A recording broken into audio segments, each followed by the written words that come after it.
boys and girls and grown-ups. This is Miss Emily from Kindergarten Club. I want to introduce a skill for you to practice today. A skill is something that you will be learning or need to learn for kindergarten. So the skill we are working on today is called patterning. We are going to be making patterns.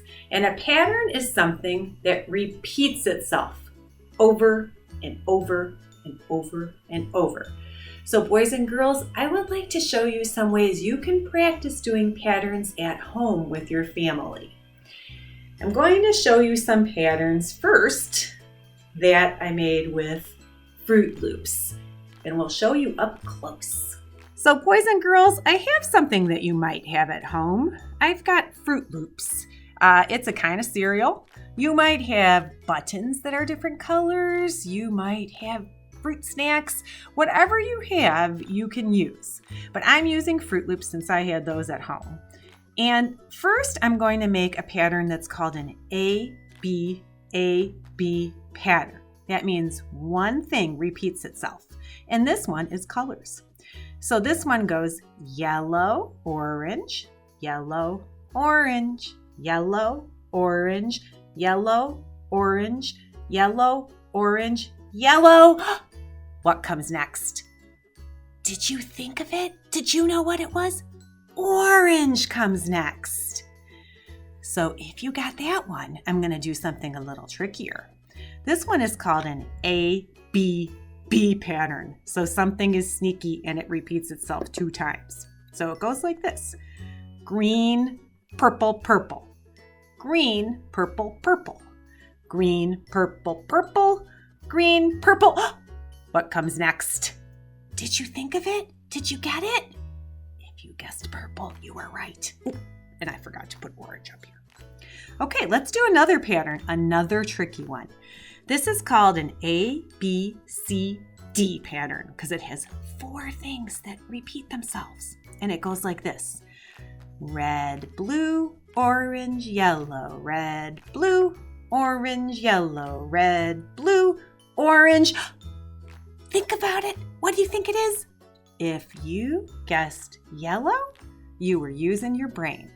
So you can do it just on the table like this. One fun way to make patterns is to make a bracelet or a necklace. I used a shoelace because that's what I had at home. And I did an A-B pattern. Orange, red, orange, red, orange, red. One nice thing about this is that you can practice taking turns. Grown-ups and children, one of the things that we really want to practice before we go to kindergarten is taking turns. So at home, grown-ups, you can practice this with your child. You can put one on, they can put one on. Another cool thing about using a shoelace or a piece of string is that it's practicing visual motor skills, which will help you with your writing later on.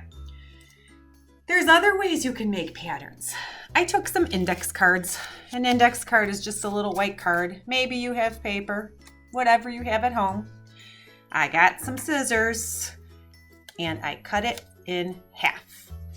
So grown-ups and boys and girls, scissors are a great way to practice getting ready for kindergarten. They will help you with your writing. There's a reason, grown-ups, that kindergarten teachers do lots of cutting with their kids. They help develop the hands, they help develop the strength, and you can teach your children with small school-size scissors, Fisker scissors with supervision. You want to give them a cue, thumbs up, open, close, open, close. They'll start by snipping.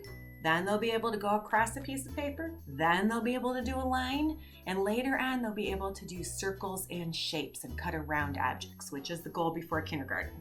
So anyways, I cut an index card in half. And I had some dot stickers, so I made a pattern that way. Green, pink, green, pink, green. So that was an A-B pattern, or yellow, yellow, pink, yellow, yellow, pink would be next. If you don't have stickers, that's okay. You can use crayons to draw patterns. You can draw them on an index card, or you can draw them on paper. For this pattern, I did X, O, X, O, X, O. So you can practice writing your letters with patterns. Grown-ups, any letters that go crisscross are helping the kids practice a skill that's called crossing the midline of their body. When you do a diagonal, you have to go across the midline of your body, and that's an important skill for handwriting. So X is a great letter to practice. I've got big crayons. These are brand new and nice, and they work really well. But grown-ups, just so you know, do not throw away these little crayons. These are awesome. They actually force the child into a more mature grasp. When children are little, toddlers, they tend to hold the crayon like this in a palmar grasp. When we get to getting closer to kindergarten, we're trying to get a more refined tripod grasp. And that is easier to do with a smaller crayon. So keep the broken crayons and work on them that way. I just want to show you a couple other ways you can do patterns at home, and I think maybe you'll find a whole bunch of other ways. If you're making muffins, you can use the muffin liners. White, silver, white, silver, white, silver. And if you want to use different words and different ways of making patterns, you can also say paper, that's what that's made of, aluminum, paper, the next one would be aluminum. Or you can be really tricky and go, of course you wouldn't put a muffin in this one, upside down, right side up, upside down. The next one would be right side up. I had colorful toothpicks, so I did a pattern with toothpicks, but guess what? I didn't use colors this time. I did it based on the way that they were moving. So when lines go up and down, they're called vertical. Vertical, horizontal. Horizontal goes across. So up and down, across.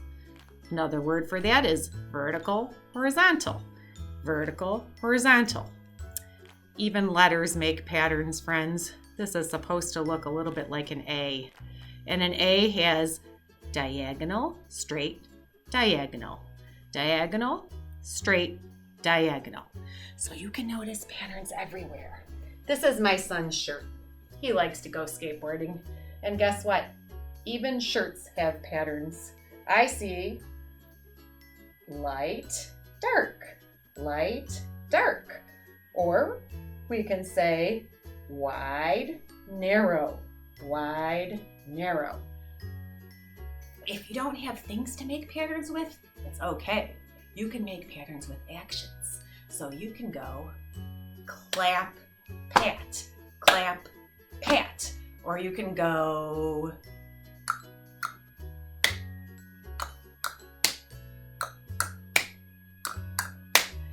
I want you guys to be creative and think of how many different ways you can make patterns at home. This is a good skill to practice. You've got it.